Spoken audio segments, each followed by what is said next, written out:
औज़ुबिल्लाहिमिनश्शैतानिर्रजीम बिस्मिल्लाहिर्रहमानिर्रहीम। आज का जो हमारा मौजू है वो आफाक स्कूल की डायरी के हवाले से। आज जिस वक्त हम आपसे ये सारी गुफ्तगू कर रही हैं तो एकेडमिक सेशन के थर्ड टर्म में तीसरे हफ्ते के हवाले से हम बात करेंगे। जब हम अपना एकेडमिक कैलेंडर प्लान करते हैं तो उसमें सबसे पहले जिस चीज़ का ख्याल रखा जाता है वो वर्किंग डेज़ हैं, और वर्किंग डेज़ को फिर डिवाइड किया जाता है सिक्स के हवाले से, और फिर सिक्स के हवाले से जब हम डिवाइड करते हैं तो जो आंसर उसका होता है वो हमारा एक वर्किंग वीक होता है। हमारी फाइनल टर्म में जो वर्किंग डेज़ बनते थे वो 48 थे, और अब हमने 48 डेज़ की जब फर्दर डिवीज़न की तो उसमें हमारे पास 8 हफ्ते जो है वो मौजूद थे काम के हवाले से। इससे कबल हम 2 हफ्तों की डायरी जो है वो उस पर काम करवा चुके हुए हैं, और 2 हफ्तों की डायरी के काम के मुकम्मल होने के बाद उसका जो टेस्ट का मरहला है वो भी अल्हम्दुलिल्लाह कल मुकम्मल हो गया। और आज बच्चों को उन टेस्टों के हवाले से रिव्यू जो है वो करवाया गया है, और फिर उसके बाद इंशाल्लाह अब उस रिवीजन के बाद जो है वो अगले हफ्ते की डायरी, और उस डायरी को मैं कल जब बच्चों के डायरीज़ के साथ इसको पेश किया जाएगा तो उससे पहले कुछ चीज़ें आपको समझाना ज़रूरी समझता हूँ। तो आज की ये वीडियो आपने इसको मुकम्मल तौर पे सुनना है, और आपने इस चैनल को सब्सक्राइब कर लेना है, क्योंकि ये स्कूल के ऑफिशियल मामलात को लेकर जब इसके अंदर सारी मालूमात का तबादला ख्याल किया जाता है। आप इसको सब्सक्राइब कर लें और इस बात को लाजम कर लें कि इन सारी मालूमात को आपने फ़ारिग वक्त में बैठकर सुनना है, समझना है, और जहाँ कहीं भी आपको इस मालूमात के नतीजे के अंदर कहीं भी आपको आसानी महसूस होती है और उस आसानी के हवाले से कमेंट भी करें, और अगर कहीं आपको किसी बात को समझने में मुश्किल पेश आती है तो उसका भी आप कमेंट करें ताकि आपको जवाब दिया जा सके। तो इस वक्त मेरे हाथ में थर्ड वीक की डायरी मौजूद है, और अगर मैं प्ले क्लास से शुरू करूं तो ये डायरी हमारी प्ले क्लास से लेकर 7th क्लास तक है। इस डायरी में जो करेक्टर बिल्डिंग सबसे पहला जो सब्जेक्ट है, और करेक्टर बिल्डिंग की जो डायरी होती है वो प्ले नर्सरी प्रेप के बाद 1 क्लास से ऑनवर्ड जो है वो सबकी एक जैसी होती है। तो हमने आदाब ज़िंदगी किताब के तहारत और नज़ाफ़त के जो आदाब है उसका मुतालिया इसमें जो है वो करना है। उसमें नुकात नंबर 13 तक जो है वो पहले 2 हफ्तों में डिस्कस हो चुके हुए थे। अब हम इसके नुकात नंबर 14, 15, 16, फिर उससे अगले दिन यानी कि मंडे वाले दिन 17, 18, 19, और फिर उससे अगले दिन सेहत के आदाब जब वो शुरू हो जाएंगे। अब जो तहारत और नज़ाफ़त के आदाब थे उसके नुकात की तादाद 19 थी, और इस तरह से हमारे तीसरे हफ्ते के दूसरे दिन में यानी सोमवार वाले दिन जो इंशाल्लाह ये मुकम्मल हो जाएंगे। ये क्लास वर्क होता है और डिस्कशन वर्क होता है। इसके अंदर बच्चे ने सिर्फ इस बात को याद रखना होता है, याद करना नहीं होता, सिर्फ उसने अपने जहन में ये बात रखना होती है कि तहारत और नज़ाफ़त के आदाब बुनियादी तौर पे हैं क्या। और अब देखिए, उस्ताद का काम पढ़ाना है, समझाना है, बताना है। मुझे अगर ये बता दिया जाए कि ये सामने आग पड़ी हुई है और ये हाथ लगाने से जलाती है, और फिर इसके बाद तो करने वाले ने अपना काम कर दिया, बाकी तो अब मेरी अक्लमंदी है कि मैं इस आग को हाथ लगाता हूँ नहीं लगाता, या मैं अपनी अक्लमंदी का मुजाहरा करूँ कि हाँ पता नहीं आग जो है वो जलाती है कि नहीं जलाती, और फिर उसको पकड़ लूँ। तो ज़ाहिर है अब इसमें मुझे समझाने वाले ने तो कोई कसर नहीं छोड़ी। मैंने ही जो डायरी है उसका जो मोस्टली काम होता है ये टीचर ने करवाना होता है, समझाना होता है, बताना होता है, अमल दरामद करना कराना ये बच्चे की अपनी स्वाबदीद है। और सबसे बड़ी बात ये होती है कि अगर कहीं पे बच्चे से उसके वालिदैन, उसकी सोसाइटी, उसके असातिज़ा पूछ रहे हो कि बेटे ये चीज़ जो आपने पढ़ी थी इसके ऊपर कहीं अमल दरामद हो रहा है, तो इस तरह से भी चीज़ें जो है वो जहन में रह जाती हैं। फिर जो इस हफ्ते का यानी तीसरे हफ्ते के तीसरे दिन से सेहत के आदाब शुरू हो जाएंगे। हम यहाँ पे ये पढ़ेंगे कि सेहत के आदाब में जो है वो पहले दिन उसका तारुफ आ जाएगा। उसके बाद फिर सेहत के आदाब में ही हम जामे दुआ को पढ़ेंगे जो कुरान पाक के अंदर है। हदीस में अल्लाह के नबी सल्लल्लाहु अलैहि वसल्लम की जामे दुआ है सेहत के हवाले से। और फिर उसके बाद हम जामे दुआ को 2 दिन तक जो है वो उसके अरबी मतन को डिस्कस करते रहेंगे, और फिर तीसरे दिन जो है वो इस जामे दुआ का तर्जुमा भी पढ़ लेंगे। इस तरह से इस हफ्ते के जो करेक्टर बिल्डिंग के टॉपिक्स हैं उसमें तहारत और नज़ाफ़त के आदाब के बाकी मानदा नुकात, और फिर सेहत के आदाब के जो वो नुकात नंबर 1 है और नुकात नंबर 2 है, नुक्ता नंबर 2। और उसमें जामे दुआ। ये इस हफ्ते का करैक्टर बिल्डिंग का सिलेबस है। अब ये करैक्टर बिल्डिंग के सिलेबस का जो पेपर है वो भी इसी नौइयत का होता है कि बच्चे से सिर्फ ये पूछा जाता है कि आपने इस पर क्या पढ़ा था, और कुछ चीज़ें उसके जहन में होती हैं।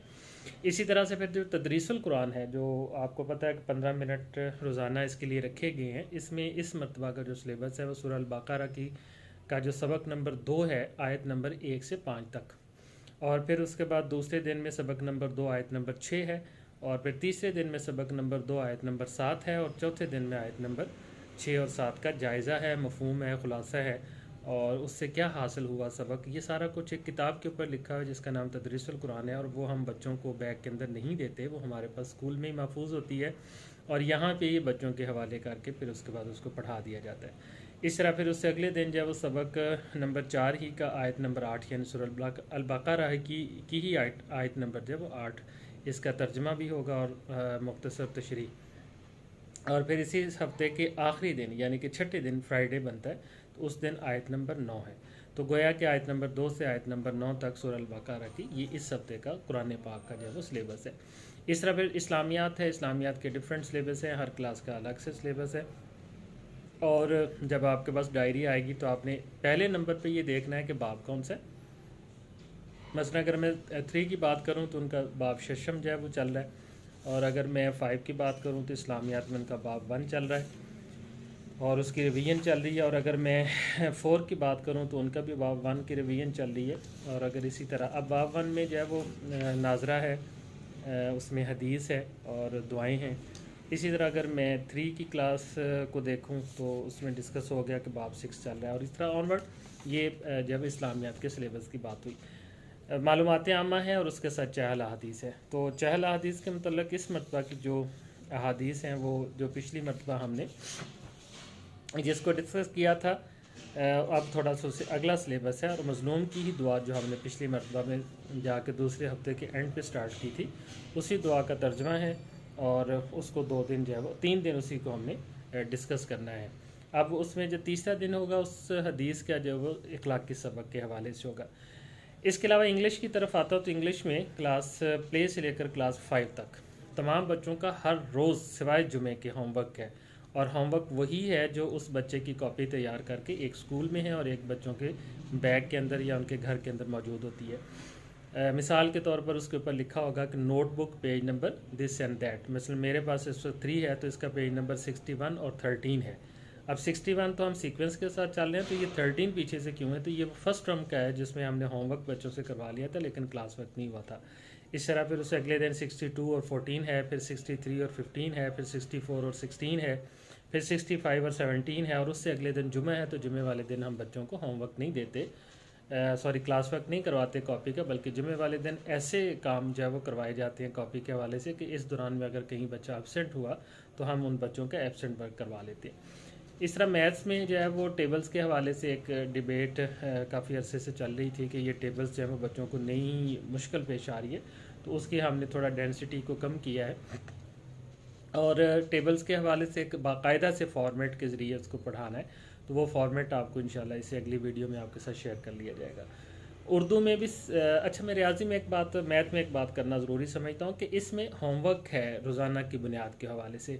इंग्लिश और उर्दू का होमवर्क और क्लास वर्क वही है प्रिंटेड कॉपीज़ की शक्ल में, लेकिन जो मैथ है इसका होमवर्क जो है वो टेबल्स की शक्ल में आपके सामने आएगा, और कहीं काउंटिंग की शक्ल में आपके सामने आएगा, कहीं पे इसमें डेफिनेशंस की शक्ल में आ जाएगा, और ये डिफरेंट टाइप्स के जब वो होमवर्क आपके सामने आएंगे। तो उसमें भी आलमोस्ट 6 में से 5 दिन जब वो होमवर्क लाजमी बच्चों ने करना होता है। तो ये बात आप लोग डायरी को भी देख कर समझ सकते हैं और ख़ुद से भी।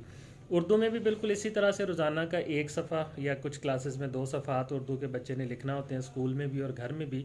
और अब हम तो ये भी कोशिश कर रहे हैं कि घर वाला काम भी स्कूल में करवा दिया जाए, और इस तरह बच्चों की कॉपियाँ जब वो स्कूल में ही अच्छे तरीके से लिखवा दी जाए। इसके अलावा जो बुक वर्क होता है उसकी भी डिटेल्स यहाँ पे मौजूद हैं। इसके अलावा यहाँ कहीं आपको ये लगे कि कुछ काम ऐसा है जिसके मतलब ये कहा गया है कि उसको आप का सिंपल शीट के ऊपर करें और फिर उसको कॉपी के साथ पेस्ट कर दें, तो वो काम आपने सिंपल शीट, जो आम सिंपल शीट जो वो जिसके ऊपर हम पर्चा वगैरह हल करते हैं। अगर इंग्लिश है तो 4 लाइन, उर्दू है तो सिंगल लाइन, उसके ऊपर अटैम्प्ट करवाना है। और जितनी शीट की ज़रूरत है सिर्फ उतनी इस्तेमाल करनी है, पूरी शीट इस्तेमाल करने की ज़रूरत नहीं है।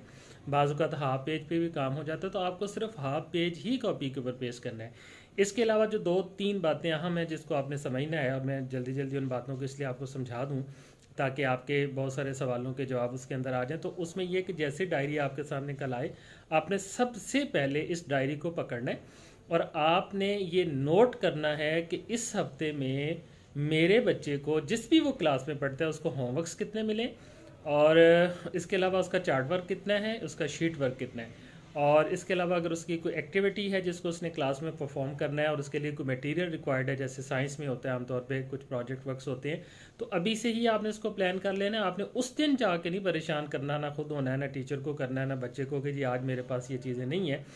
डायरी को 6-7 दिन आपके पास एडवांस भेजने का मकसद और मतलब ये है कि आपको ये बात समझना है कि बच्चों की सारी चीज़ों को आप लोगों को प्लान करना है।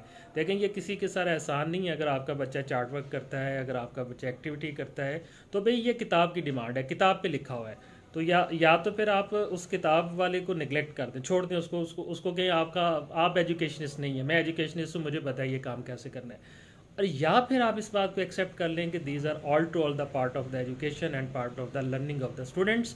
तो आपको part of the learning of the students को जहन में रखते हुए एक्टिविटीज़ के लिए बच्चों को हेल्प आउट करना है। मैं बाज़ औक़ात इस बात पे बड़ा परेशान होता हूँ कि ये एक कमेंट होता है कि जी देखें आए रोज़ चार्ट्स तैयार करने हैं, तो भाई चार्ट्स इसलिए तैयार करने हैं कि ये किताब की डिमांड है, ये सबक की डिमांड है। और आजकल की जो लर्निंग है, आजकल की जो स्टडी है, वो सारी की सारी प्रोजेक्ट बेस्ड है, वो सारी की सारी एक्टिविटी बेस्ड है। ये वो बहुत पुराना वक्त है, वो वक्त गुजर चुका है जब बच्चों को सिर्फ रट्टे लगवा के जो है उससे गुजारा हो जाता था। तो टोटली तौर पे सिनेरियो जो है वो चेंज हो चुका हुआ है। तो ये जो डायरी है, ये जो मेरे हाथ में डायरी, ये एक पेज, ये मैं इस पेज को आपके सामने इस तरह से शो आउट कर रहा हूँ। ये पेज आपके पास डायरी के ऊपर लगा होगा। जब ये पेज आपके पास डायरी के ऊपर लगा होगा, तो आपने रोज़ाना में स्कूल के अंदर होने वाला काम उसका जायज़ा लेना है। आपको ये सहूलत भी हासिल हो जाएगी कि किसी सूरत भी बच्चों को इधर उधर आप अकेडमीज़ के अंदर मत भेजें। मैं आपके आगे हाथ जोड़ता हूँ कि अकेडमी से जान छुड़ाएं, बच्चों को इधर उधर ना जाने दें, घर में बिठाएं, घर में बिठा के उनको कहेंगे बेटे जो आपको आज स्कूल में काम करवाया गया उसको आप करें। ये इंतहाई बड़ी शिकस्त है वालिदैन की कि वो ये कहते हैं कि बच्चे हमारी बात नहीं सुनते। तो अगर बच्चे आपकी बात नहीं सुनते तो ज़रा मुझे आप बताएं कि बच्चे फिर हमारी बात कैसे सुनेंगे, बच्चे फिर सोसाइटी में किसी और की बात कैसे सुनेंगे। हम तो इस बात से बिल्कुल बरियो ज़िम्मा हो जाते हैं ये कह के कि बच्चे बात नहीं सुनते। तो ये जो डायरी है, मैं थोड़ा सा बात को थोड़ा सा मैंने इसके ऊपर ज़्यादा स्ट्रेस दिया है। हम आफाक स्कूल के प्लेटफॉर्म से ये कोशिश कर रहे हैं कि आप लोगों के लिए सहूलियात पैदा की जाए। अब कोई ऐसा स्कूल नहीं होता जो 7-7 6 दिन की डायरी जो है एडवांस आपको भेज दे।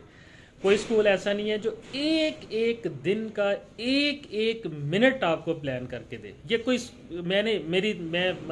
मेरा अरसा गुजर गया, ज़िंदगी गुजर गई, मैंने प्राइवेट सेक्टर या गवर्नमेंट सेक्टर में इस तरह की डायरीज़ के हवाले से अगर कहीं है तो बहुत अच्छा है, और अगर कहीं नहीं है तो ये एक अच्छी अचीवमेंट है।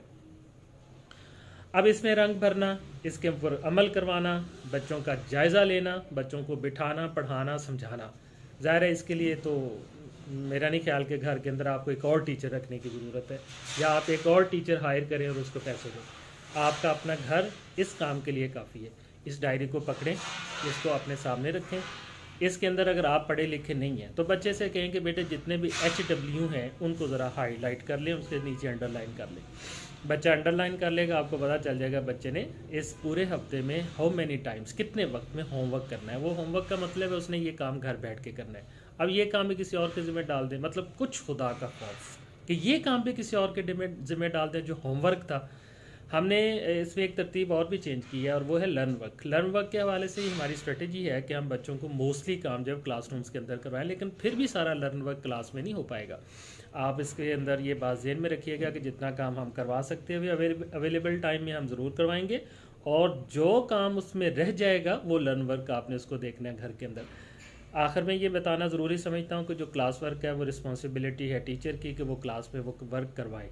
अगर आप ये नोट करते हैं कि क्लास वर्क में कोई चीज़ होने से रह गई है तो आप डायरी के ऊपर उसके हवाले से नोट भी लिख सकते हैं, और आप उसके ऊपर जो है वो अपनी तरफ से तवज्जो भी दिलवा सकते हैं। दूसरा जो लर्न वर्क है वो हमारी कॉमन रिस्पॉन्सिबिलिटी है बच्चे की, बच्चे का काम है लर्न करना। टीचर, ये कमेंट भी एक मैं अक्सर सुनता हूँ कमेंट कि जी बच्चा सुबह भी पढ़ता है शाम भी पढ़ता है, बच्चे को फिर कुछ नहीं आता। ओ भाई, बच्चा शाम को भी पढ़े सुबह को पढ़े, भाई सारी रात भी बैठ के पढ़ता रहे तो बच्चे नहीं पढ़ना है।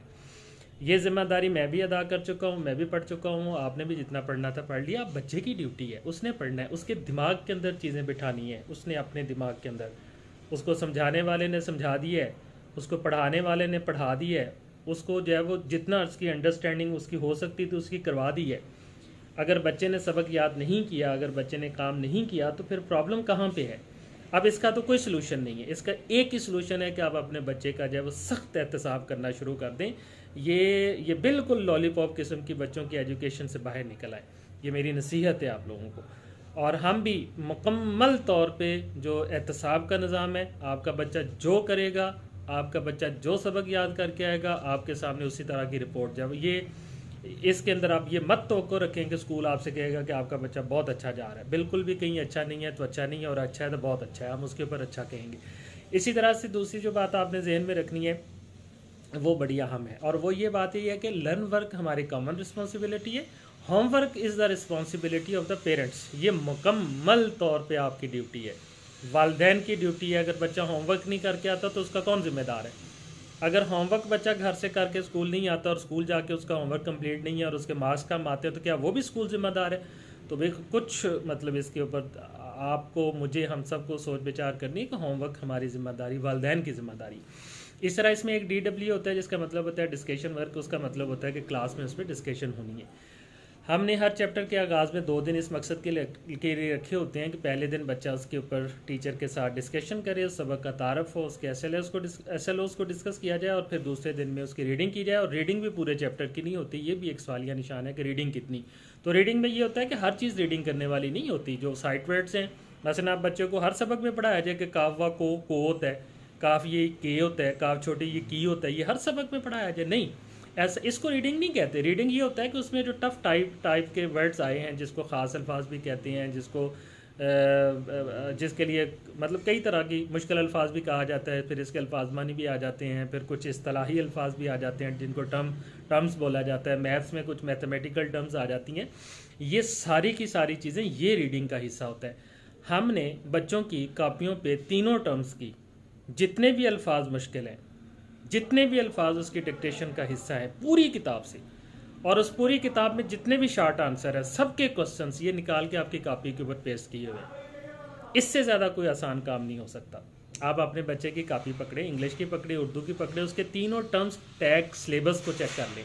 उसके अंदर जितने अल्फाज आपके बच्चे को पढ़ने आने चाहिए, जितने अल्फाज लिखने आने चाहिए, और जितने अल्फाज हम कॉपी पे लिखवा रहे हैं, और जितने सवालों के जवाब हम उसको याद करवा रहे हैं, लिखवा रहे हैं, वो सारे वहाँ पेस्ट किए हुए। मतलब आपका ये काम भी ख़त्म हो गया। टीचर का ये काम जो है वो उसने अपने एंड पे मुकम्मल कर लिया, पेरेंट्स का काम भी मुकम्मल हो गया। बच्चे ने करना है ये काम, तो बच्चे से भी किसने करवाना है? हम तो स्कूल में करवा रहे होते हैं, हम तो बच्चे को स्पेयर नहीं छोड़ते, हम तो अपने तई बच्चे के हवाले से बिल्कुल टाइट है, मगर बाकी का काम अब इसकी ज़िम्मेदारी को कौन निभाएगा? तो अगर हर पिलर देखिए, कोई भी जो है वो जो छत है उसके नीचे जितने भी पिलर्स होते हैं सारे अपने अपनी सतह के ऊपर काम करेंगे तो रिज़ल्ट आएंगे, वरना रिज़ल्ट नहीं आएंगे। ये मैंने मुख्तसरन डायरी के हवाले से एक तारफ़ आपके सामने रखा है। ये है आफाक स्कूल की डायरी, और ये मेरा अल्लाह ताला के यहाँ मैं शुक्रगुजारी के अंदाज़ में ये बात कह रहा हूँ कि अल्लाह का जितना भी इस पर शुक्र अदा कर ले जाए कि इस नौइयत की डायरी, इस तफसील के साथ हम बच्चे की सबक में से कोई चीज़ नहीं छोड़ रहे। मैं दोबारा रिपीट करता हूँ, हम बच्चे की किताब के सबक में से कोई चीज़ नहीं छोड़ रहे। मसलन अगर वहाँ पे ब्लॉक बने होते हैं ना सबक में, क्या आप जानते हैं, पढ़ने से पहले, पढ़ने के बाद, पढ़ने के दौरान में अहम नुकात, आइए जायज़ा लें, आइए कोशिश करें, ये सारी चीज़ें इस डायरी का हिस्सा हैं। ईच एंड एवरीथिंग, जो लफ्ज़ किताब पे लिखा हुआ है, जो कंसेप्ट किताब पे मौजूद है, जो SLO किताब पे मौजूद है, वो इस डायरी का हिस्सा है। ये बात आपको समझ आ गई होगी। जो कॉन्सेप्ट, जो SLO, जो डिमांड है किताब की, और जो डिमांड है SNC की, सिंगल नेशनल करिकुलम, गवर्नमेंट के सिलेबस की जो डिमांड है और जो किताब पे मौजूद है, वो इस डायरी का हिस्सा है। कोई चीज़ हम स्किप नहीं करवा रहे, किसी नौयत की कोई चीज़ हमारी डायरी से जो है वो बाहर नहीं है। अब इसमें रंग भरना, इसको नतीजा खेज बनाना, ये तभी मुमकिन है कि जब हम तीनों एंड्स, स्टूडेंट, वालिदैन और इदारा यानी उस्ताद, ये तीनों एंड एक दूसरे के साथ जुड़े होंगे। बस आखिर में मेरा पैगाम ये है कि इंशाल्लाह इस हफ्ते के आखिर में यानी 29 अक्टूबर को PTM है, जिसमें हम फर्स्ट टर्म टेस्ट के हवाले से बात करेंगे, उसके हवाले से आपके बच्चों की प्रोग्रेस के ऊपर बात करेंगे। इस हफ्ते का हमारा जो सबसे बड़ा ऑब्जेक्टिव है वो बच्चों की राइटिंग है, राइटिंग टूल्स हैं। टीचर्स पूरी मेहनत करेंगी इस हफ्ते में बच्चों की राइटिंग को बेहतर करने के हवाले से। और फिर इस हफ्ते में हमारा जो सेकंड ऑब्जेक्टिव है वो ये है कि जो टर्म्स के टैग्स लगे हुए हैं उनके ऊपर जितनी डिक्टेशन मौजूद है वो हम कल से बच्चों को पढ़ना और उसको ज़ुबानी लिखना सिखाने के हवाले से डिक्टेशन के ऊपर काम शुरू करने जा रहे हैं। और ये हमने तय किया हुआ था कि हम फाइनल टर्म के 3rd वीक से बच्चों के इन सारे कामों को दोबारा से इसलिए पकड़ लेंगे ताकि सालाना इम्तहानात की तरफ जाते हुए बच्चों को जो पढ़ने में लिखने में मुश्किलात पेश आती हैं उसको कम से कम किया जा सके। अल्लाह ताला से दुआ करता हूँ अल्लाह ताला इस कामयाब डायरी के को अल्लाह ताला कामयाब करे, हमारी तमाम प्लानिंग्स को अल्लाह ताला कामयाब करे, उसमें अपनी तरफ से बरकतों का नज़ूल फरमाए। ये जो चैनल जिससे आप ये वीडियो देख रहे हैं इसको सब्सक्राइब कर लें, इसको लाइक कर लें, इसमें कमेंट ज़रूर किया करें। और जहाँ पे सोशल मीडिया के अंदर बेइंतहा फजूल किस्म की चीज़ें मौजूद हैं, वहाँ पे काम की चीज़ों का अगर मौजूद होना आपको नज़र आता है तो आप उसको अप्रिशिएट करें ताकि उन चीज़ों की हौसला अफजाई हो सके। अल्लाह ताला हम सब का हामी नासर हो। अस्सलामु अलैकुम वरहमतुल्लाहि वबरकातुहू।